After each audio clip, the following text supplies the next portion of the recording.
Olá, tudo bem?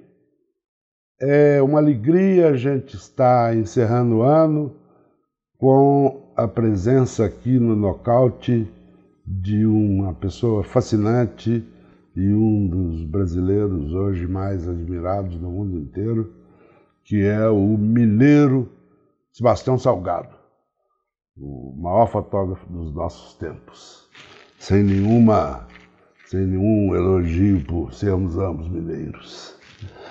O Tião nasceu em Aimorés, lá no cantinho de Minas Gerais, na fronteira com Espírito Santo.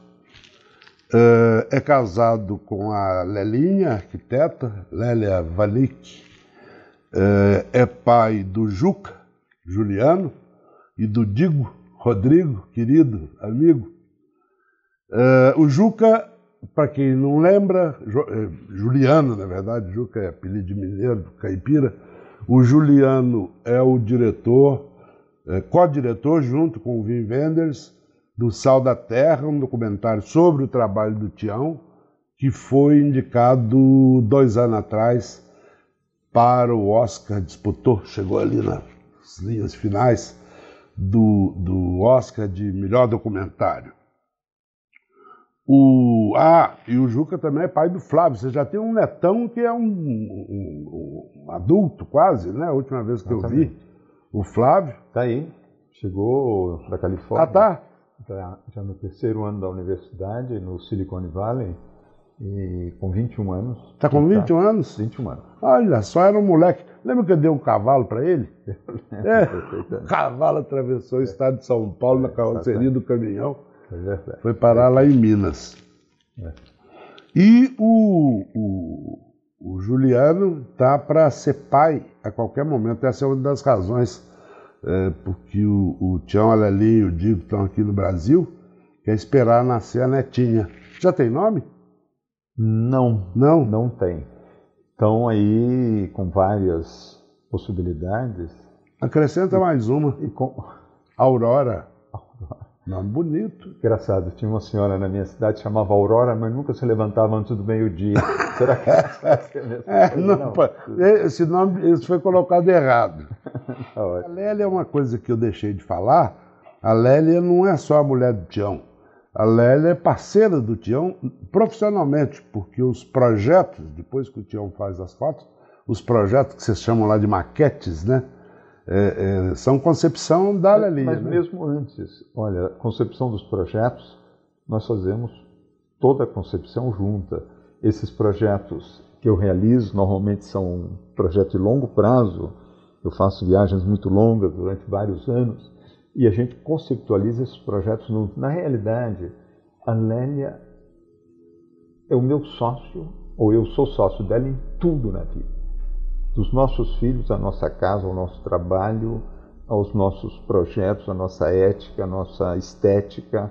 Quer dizer, nós fizemos uma vida juntos. O que é interessante é que há 8 dias atrás, no dia 16 de dezembro, nós completamos 50 anos de casado. 50 anos de casado, é? 50 anos de casado. Você vê onde é que eu perdi meu cabelo. Olha só, rapaz. 50 anos de casado, absolutamente. O Tião e a Lelinha tiveram que sair do Brasil depois do ato 5, 69, sair daqui fugidos, foram para a Europa.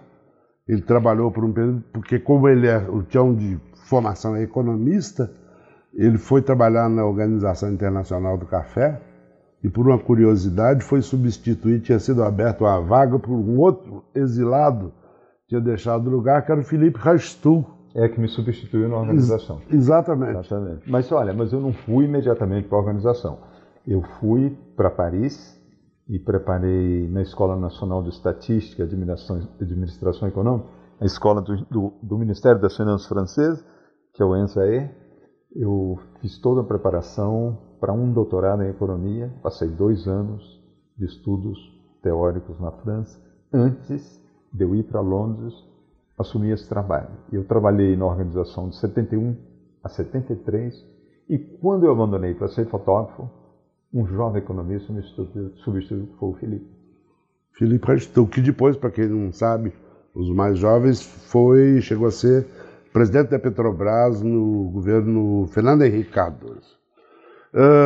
O Tião e a Lelinha criaram um negócio maravilhoso, que depois eu vou pedir ele para falar mais demoradamente, que é o Instituto Terra, e menos de um mês atrás, ele tomou posse na Academia de Belas Artes da França, o primeiro brasileiro a integrar o rol dos imortais da instituição. A gente deu aqui no nocaute, na hora que eu vi as imagens de você com aquele fardão maravilhoso e com a espada de ouro, eu falei, isso parece um príncipe do Império Austro-Húngaro. Muito bonito, cerimônia muito bonita. Um príncipe do córrego do aventureiro. Do córrego do aventureiro. O Tião já era um fotógrafo de renome quando, em março de 81, ele fazendo um trabalho profissional para uma agência de notícias, para Magno, não.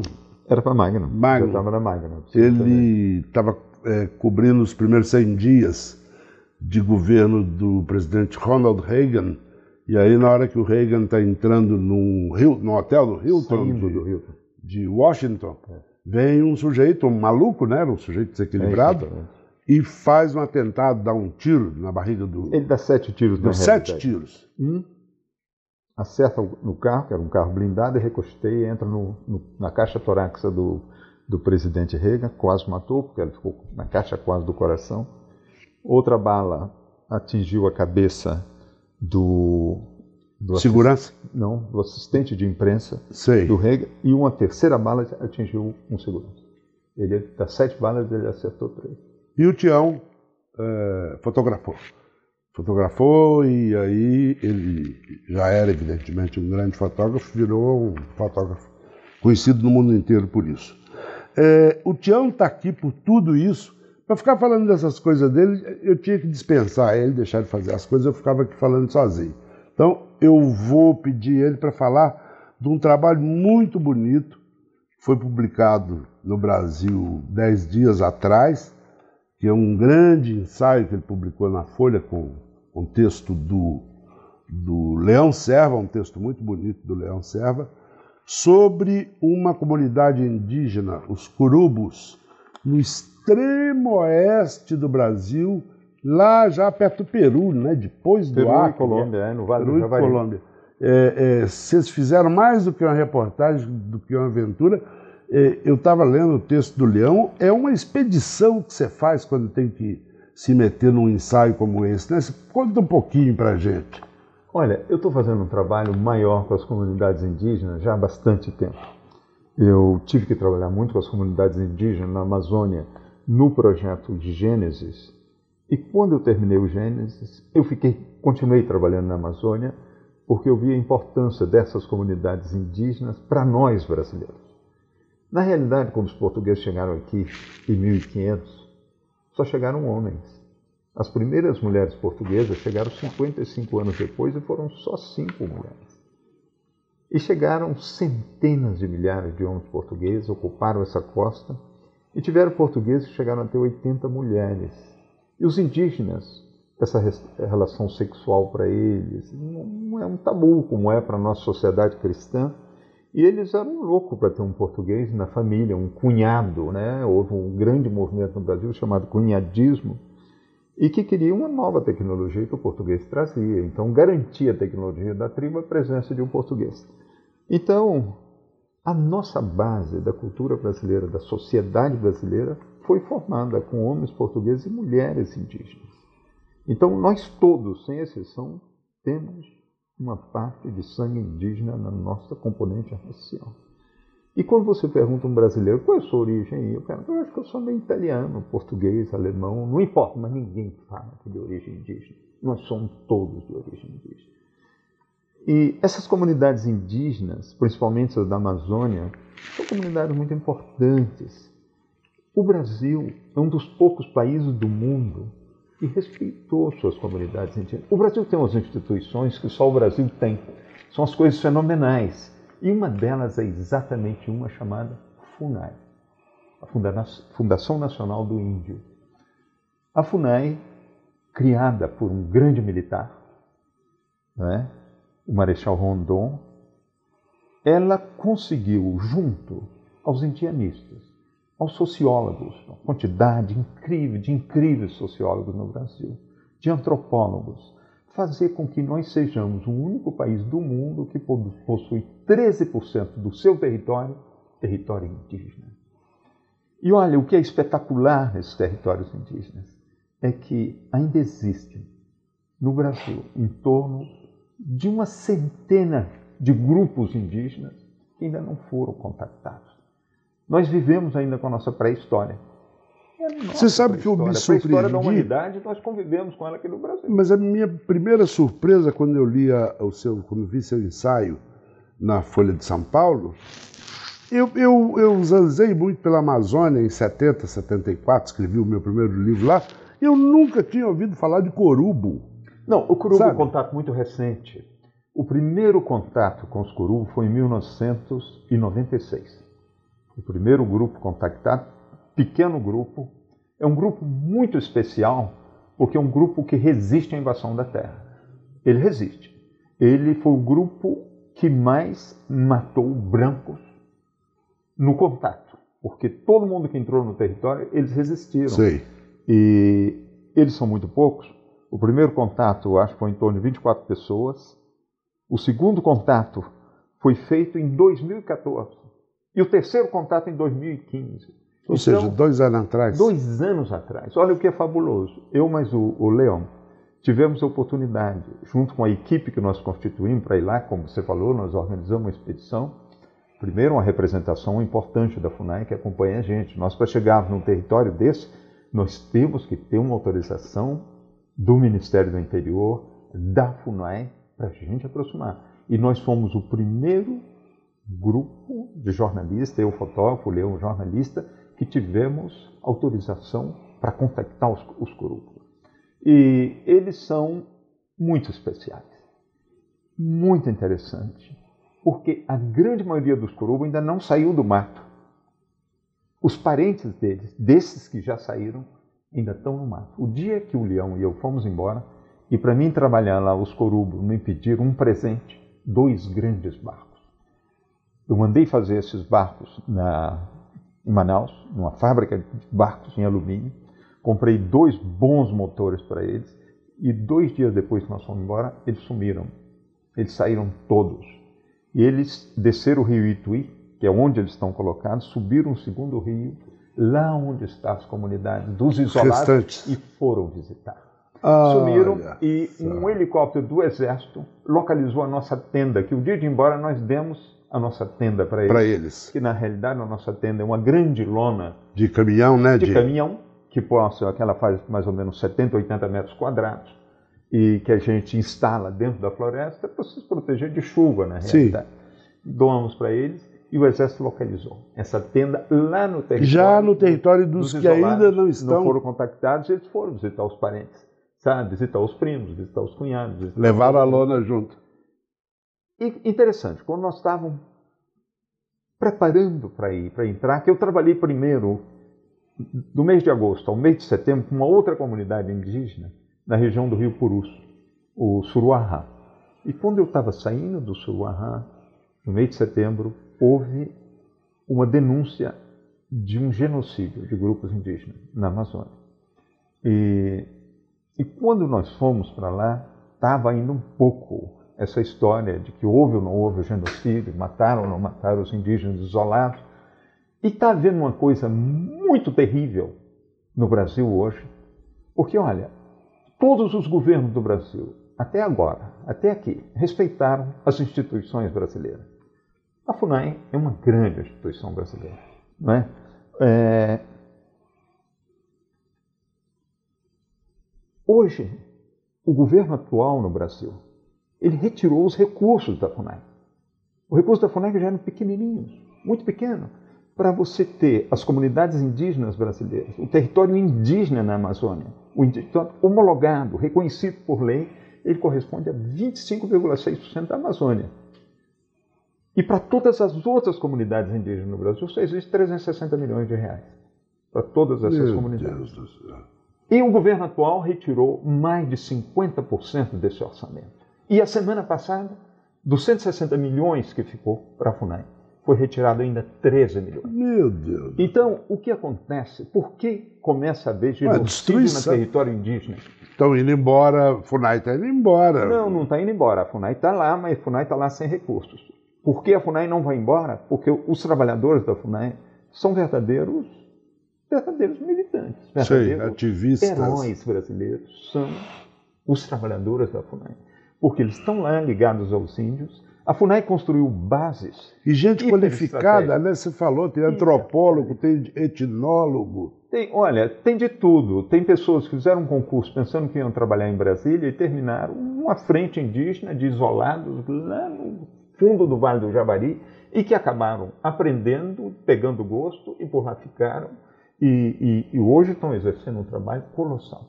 Mas com a redução desses recursos da FUNAI, essas bases, que na realidade são um filtro para penetração nesses territórios, protegidos, têm que ser protegidos por essas populações, ainda são nossa pré-história, não existe mais recurso, não existe mais gasolina, não existe mais os barcos, não existe nenhuma forma de proteger a entrada, então está começando uma grande invasão.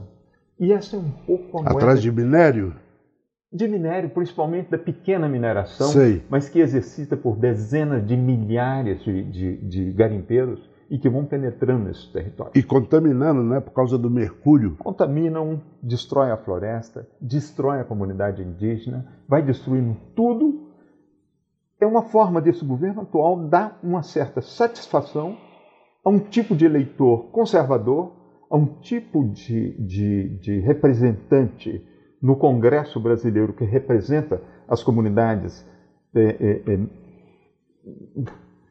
que não respeitam as comunidades indígenas, que não respeitam o meio ambiente, que não respeitam a floresta. Então, é a retirada dos recursos que possam proteger a floresta. Hoje está levando uma confrontação, uma destruição de uma parte dessa grande cultura indígena. Então, isso pode dar numa espécie de genocídio, porque mas você está havendo um genocídio. Sabe, a continuar desse jeito. A grande esperança é que nós teremos eleições em 10 meses e que o governo que foi eleito seja o governo que foi eleito. Tem que ser um governo que respeite as instituições nacionais. Entende? Que entre elas, a FUNAI. Você entende? Que respeite, porque essas comunidades têm que ser respeitadas, têm que ser protegidas. Ou desaparecem, né, Tiago? Desaparecem. Olha, Fernando, o que é interessante, quando você olha um mapa da Amazônia, a Amazônia brasileira, ela está distribuída em 3 grandes grupos. São os territórios indígenas, que compõem mais ou menos 25% da Amazônia. Outros são as unidades de conservação da Amazônia. O IBAMA foi muito justo, é outra grande instituição nacional, o IBAMA, o Ministério do Meio Ambiente. O Brasil fez coisas fenomenais e isolou grandes partes da Amazônia, que constitui aproximadamente 27,6%, 27,8% da Amazônia, em unidades de conservação. Então, as unidades de conservação, os territórios indígenas, são realmente o patrimônio do povo brasileiro. Essas estão intocadas a 99%. E a área que a gente chama das terras públicas, não é? Essa que foi destruída. A Amazônia hoje deve ter em torno de 19% da Amazônia e já está destruída. Então está sendo penetrada nesses que a gente chamava antigamente de terras devolutas, que é a terra da União. Da União, são as terras da União, que na realidade não são terras dessas pessoas que estão invadindo e destruindo, não. Essa terra é do seu filho, é do seu neto, claro. É do meu futuro netinha que vai nascer, é sua, é dela, é de todo mundo, essa terra é nossa. Mas tem um grupo roubando essa terra e destruindo. Essa terra nós teríamos que proteger juntos. Então, é um pouco o espírito desse trabalho que eu estou fazendo. Estou tendo um apoio grande do Ministério do Interior, que o ministro do Interior me recebeu, foi um cara fantástico, da FUNAI, que faz parte do Ministério do Interior, do Ministério da Defesa, eu tenho um apoio grande do Exército, da Força Aérea, para me deslocar nessas regiões, para mim estar presente nessas áreas. Então, existe uma grande parte da instituição brasileira que tem uma responsabilidade fantástica. Que está comprometida com E uma irresponsabilidade de uma parte do que a gente chama o executivo brasileiro, não é isso? Que não respeita a instituição. As instituições num país têm que ser respeitadas. Eu não estou fazendo política. Eu não quero discutir política. Sim, é importante você dizer isso. Eu acho muito importante que Quem nos representa tem que respeitar as instituições. O Brasil tem grandes instituições. Os brasileiros possuem o melhor sistema de saúde do mundo. Mesmo se a burguesia brasileira fala mal do sistema de saúde brasileiro. O Brasil foi o primeiro país no mundo que erradicou a poliomielite. Sabe por que ele erradicou a poliomielite? Porque é o único país do mundo capaz de atingir todos os seus cidadãos ao mesmo tempo para vacinar. Então, o Brasil conseguiu vacinar, graças a quê? Aqui a Força Aérea, aqui o Exército, que a Marinha, foram em todas as tribos contactadas na Amazônia e vacinaram todos, meu. É um negócio colossal que esse país tem, que nós tínhamos que admirar, respeitar, não é? E manter. Estimular. E que nós não estamos mantendo as instituições. Bom você as falar essas instituições coisas. têm que ser respeitadas e não estão sendo respeitadas. Espero que o governo que daqui a 10 meses será eleito, que esse governo respeite as instituições para que a gente tenha uma referência ética, uma referência moral nesse país, senão nós vamos perder. Ô Tião, seus ensaios, que são aventuras, que são verdadeiras expedições, às vezes te cobram um custo físico pesado, né? Eu me lembro que a penúltima vez que a gente se encontrou, você estava vindo, acho que de Ruanda, e tinha contraído um vírus sabe, não sabia o que era. Um de seus olhos tinha sido afetado, né? Imagina. A metade do meu rosto estava paralisado. Eu fui atacado por um vírus. Em Ruanda? Não sei onde, Fernando, mas eu fui atacado por um vírus. A minha defesa imunológica caiu, eu fui atacado e eu fiquei com a possibilidade muito grande de ficar completamente deficiente. Felizmente, voltou parcialmente, não voltou tudo. Agora eu estou trabalhando na Amazônia, mas acabando de remendar um joelho que eu quebrei o ano passado, trabalhando com a tribo no Acre, os Achaninka. Eu quebrei meu joelho trabalhando com os Achaninka. E tive uma operação no mês de maio do ano passado, outra operação no início desse ano, mas eu ainda estou recuperando, mas já está dando para andar no mato. Então, são acidentes de trabalho, eu tenho um nível de exposição relativamente grande, você acaba se expondo muito, não é? Mas faz parte da minha vida, faz parte do meu trabalho. Sua escolha.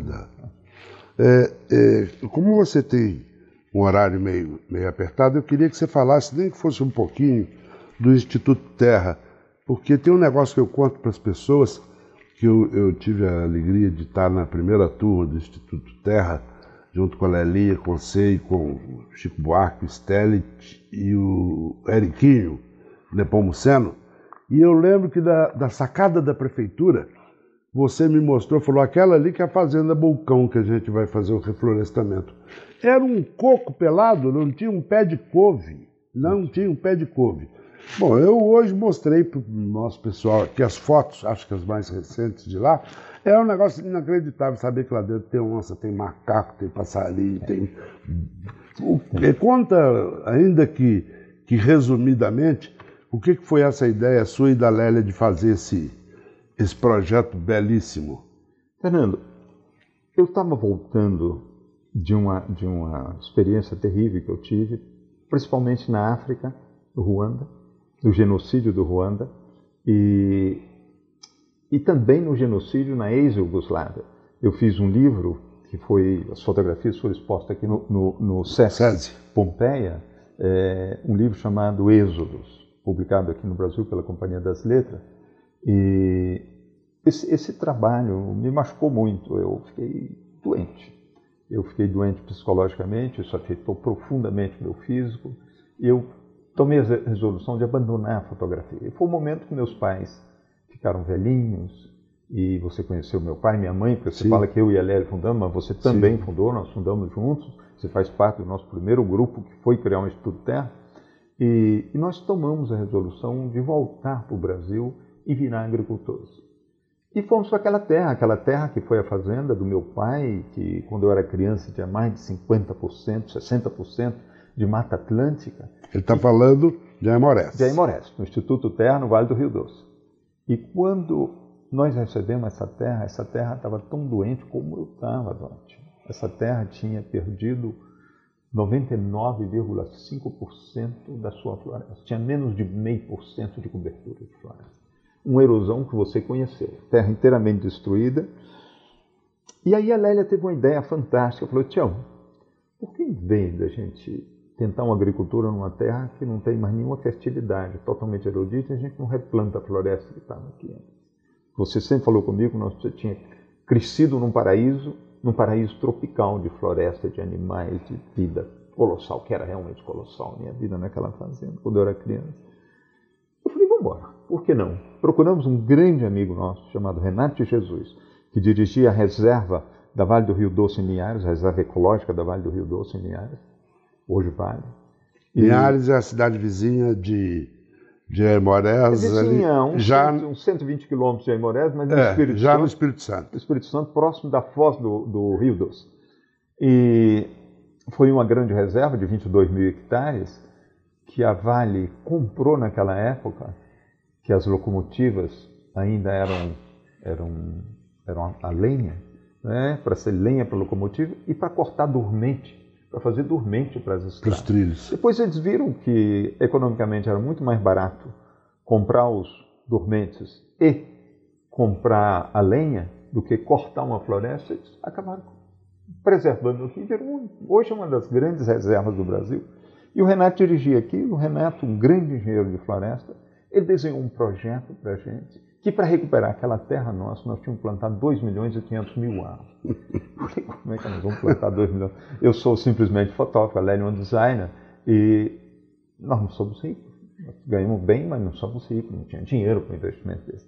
E aí eu comecei a correr o mundo. Eu já era um pouco conhecido como fotógrafo, e me receberam no mundo inteiro, nos Estados Unidos, na Itália, na Alemanha, todo lado, aqui no Brasil mesmo. E nós começamos a conseguir os recursos e conseguimos mesmo. A Natura, o Guilherme Leal foi muito fantástico com a gente. Ele entrou como um grande parceiro, as nossas construções, uma parte das nossas plantações, a Natura ajudou a gente no início, uma coisa colossal. O FUNBI, o Fundo Brasileiro da Biodiversidade, e fomos. Na realidade, hoje, nós estamos com 2.500.000 árvores plantadas. Já tem? Plantamos a nosso espaço. Hoje nós estamos fazendo enriquecimento, estamos criando um pouco de subbosque, estamos afinando o projeto, mas plantamos os 2.500.000 árvores.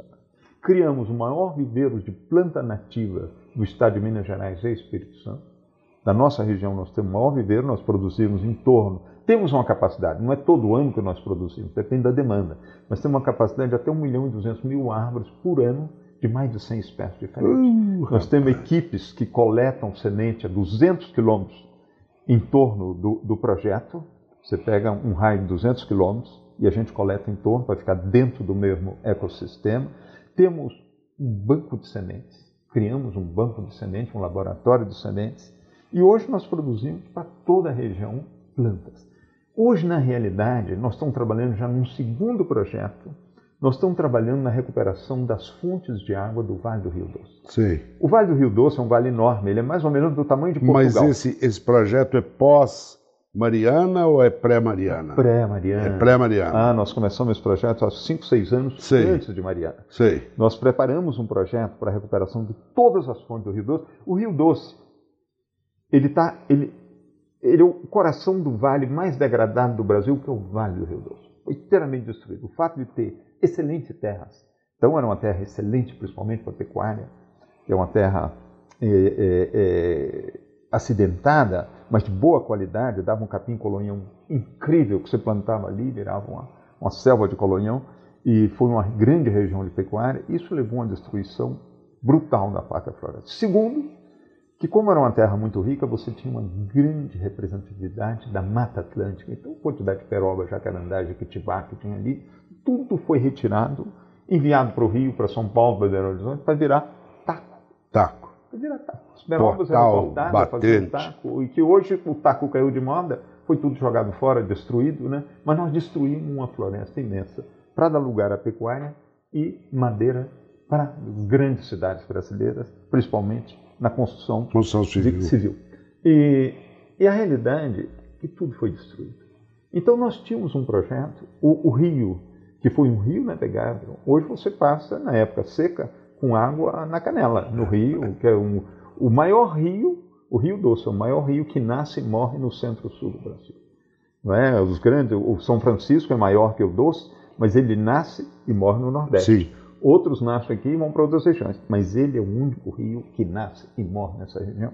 Um grande rio e que hoje está inteiramente destruído. E nós preparamos um projeto para recuperar as 377 mil fontes de água que compõem o Rio Doce. Sei. Porque às vezes as pessoas pensam que as fontes de um rio são só as cabeceiras do rio. Não. As fontes de um rio são todas as fontezinhas que vão a cada pequeno córrego, que vai fazer o córrego médio, que vai fazer o rio médio, que vai fazer E muitas delas começam a ter ocupação humana e, portanto, contaminação. Todas elas são destruídas. Você corta a floresta, você Por esgoto. abate. Não, Fernando, corta para pasto, corta para Sim. agricultura e você não sabe que você está matando uma fonte de água. É como o caso, São Paulo hoje, vocês tiveram uma crise aqui na cidade de São Paulo, 2014 e 2016, brutal. E essa crise, ela tem uma possibilidade de voltar muito forte ainda de oferta de água. Olha, as barragens daqui não tem que ser preenchidas com água de chuva, não.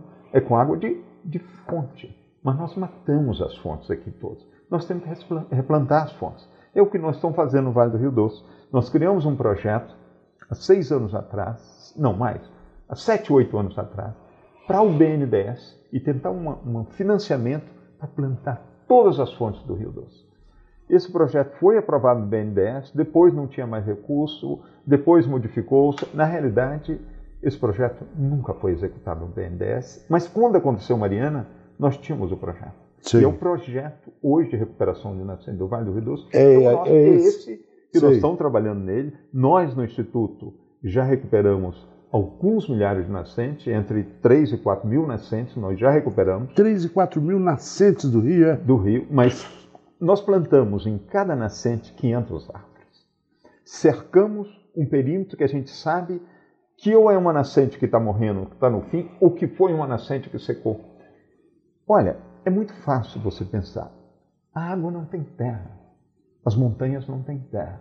A água vem no rio aéreo. Ela cai através das chuvas. O rio aéreo. Se você não tiver uma capacidade de retenção dessa umidade no solo, ela passa, vai embora, entra num córrego, ela desce numa velocidade incrível, provoca uma erosão, mata todos os cursos de água, não é isso? Vão sendo sedimentados e vai embora. Se você conseguir captar uma parte dessa umidade, você cria uma fonte de água. Então é isso que nós estamos fazendo. Nós cercamos em torno de 1 hectare, nós plantamos em média 500 árvores, nós fornecemos a cada propriedade rural uma fossa séptica para o tratamento da água, para ter uma água limpa. Nós fazemos o CAR, o Cadastro Ambiental Rural das propriedades, e nós instalamos uma fonte. Com 2 anos que você cerca, que você planta, você já começa a produzir água. A água já volta. Então nós estamos, hoje, a atividade principal do Instituto Terra é de recuperação das nascentes do Rio Doce, e que eu imagino que daqui a 30 anos nós devemos recuperar todas, e devemos estar plantando entre 150 e 200 milhões de árvores. No Vale do Rio Doce inteiro. Rapaz. Nosso viveiro hoje, que eu te falei, que tem uma capacidade de até 1 milhão e 200 mil árvores, nós estamos tentando elevá-la agora para 5 milhões de árvores por ano. Agora, você lá dentro também uma pequena instituição de ensino, né? De formação. Temos uma instituição. Olha, para você fazer essas nascentes, você precisa de 2 coisas básicas. Bom, uma é ter a tecnologia. Essa é uma constante, mas tem 2 variáveis que, uma, são os técnicos. Você tem que formar os técnicos. Se você não tiver um técnico, você não recupera uma nascente. Então, nós formamos os técnicos. Nós vamos nas escolas de técnicos agrícolas, que são os filhos dos proprietários rurais, que foram fazer a escola secundária, e nós tiramos aqueles que têm uma dedicação e uma compreensão maior do meio ambiente. Nós trazemos e damos uma formação de 1 ano intensiva. Eles têm 80% de aula prática. Nós preparamos, ele sai formado um técnico de recuperação de nascentes. Eles moram lá, né? Eles moram no Instituto, nós conseguimos uma acomodações. Temos Olha, nós possuímos no Instituto em torno de 140 leitos. Nós acomodamos esses jovens, nós damos aulas para eles, nós preparamos o técnico e você tem que ter mudas de espécies nativas. E para isso nós temos o nosso viveiro. Então, com a tecnologia, o técnico e a muda e os recursos, isso é que é o mais difícil. É uma sociedade que hoje precisa de água e que não está lutando pela água. São Paulo precisa de água e não está recuperando as nascentes. Essa deveria ser a primeira preocupação nacional. Recuperar todas as nascentes, porque nós precisamos dela para alimentação, para beber, para o gado, para a agricultura. Para a indústria. E para a indústria, porque é ela que vai formar a energia elétrica que nós vamos precisar dela. Então, nós teríamos necessariamente que investir nesse lado. Não estamos investindo. Então, para nós conseguirmos recursos, é muito difícil. Nós deveríamos estar plantando, em média, 9 a 10 mil nascentes por ano. Nós estamos fazendo, em média, 500, 600 por ano. Nós estamos muito longe da conta. Que loucura. Ô, Tião, eu estou preocupado que você tem que sair daqui a pouco, mas tem uma... Eu queria te perguntar mais um montão de coisa sobre a migração da película para o digital, mas isso na sua próxima volta a gente faz. Certo. Eu não podia deixar de te fazer uma pergunta. E o Brasil, hein, Tião? Nós estamos aqui para virada do ano. Qual é a sua expectativa? Você que é esse brasileiro com o coração enterrado na fronteira de Minas com o Espírito Santo e que ao mesmo tempo vive fora, pode ver a Vole do Azul. Qual é a sua expectativa, Tião? Fernando, eu acho que a expectativa é boa. É boa porque o que está acontecendo no Brasil tinha que acontecer. Nada acontece na história por acaso. Não é isso? A gente esquece porque a gente tem uma preocupação instantânea, porque nós estamos vivendo agora. Nós queríamos que tivesse uma solução imediata para os problemas de agora. Mas não são problemas de agora, são problemas antigos. São problemas que sempre existiram no Brasil. Nós somos uma democracia jovem. Olha, Fernando, quando eu era menino, quando eu tinha 15, 16 anos, que eu saí da roça para estudar na cidade, 90%, 92% dos brasileiros moravam na roça, moravam no campo. Hoje, talvez, essa quantidade mora na cidade. Talvez a gente tenha 90, 92. Reverteu. Em quantos anos? O que os europeus levaram 500 anos para urbanizar, nós levamos 50 anos. Então, nós vivemos num acelerador de partículas. E com todos os problemas e defeitos que foram criados. Eu estava no apartamento do Juliano, nosso filho, que é aqui pertinho, no 18º andar, com o Pedro Martinelli, no dia 24 à noite, o Pedrão, o fotógrafo. E o Pedrão falou: Tião, é impressionante. Você olha esse número de edifícios, esse número de janelinhas de apartamento, e cada um deles tem um serviço de água que funciona, um serviço de luz que funciona, uma segurança que funciona. Não é um milagre? É um milagre. É um milagre recente. Agora, você não consegue resolver todos os problemas de todo instantaneamente. mundo. Então, nós estamos vivendo uma crise de juventude, Fernando. Você veja bem a França, que é um país menor que Minas Gerais. A França metropolitana, né? A França europeia, porque eles têm territórios ultramarinos que fazem um pouco maior. Mas a França metropolitana ela é menor que Minas Gerais. Quantos prêmios Nobel a França possui? Não é? Quanta ciência a França tem? São capazes de fazer submarinos atômicos, bomba atômica.